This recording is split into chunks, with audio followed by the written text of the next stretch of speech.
संधि के बारे में। तो संधि किसे कहते हैं? तो निकट वाले दो वर्णों के मेल से उत्पन्न विकार को संधि कहा जाता है। जैसे दो वर्णों के मेल होता है, जैसे विद्या में आ मिलके आ हो जाता है, ई मिलके ए हो जाता है, आ और दीर्घ ई मिलकर ए हो जाता है। तो विद्या जोड़ालय विद्यालय, देव जोड़ ईश देवेश, महाजोड़ ईश महेश। तो यह क्या है? ये संधि है। संधि का अर्थ होता है मिलना और विच्छेद का अर्थ होता है अलग होना। जैसे दो शब्द, कोई शब्द है उसको अलग कर दिया जाता है, खंड खंड में बांट दिया जाता है, तो संधि हो जाता है, विच्छेद हो जाता है।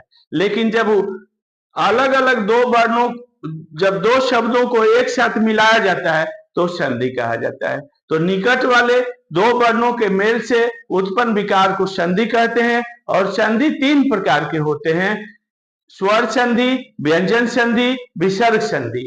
और कल हम लोग जानेंगे स्वर संधि के 5 भेद होते हैं। तो स्वर संधि के 5 भेद कौन कौन होते हैं?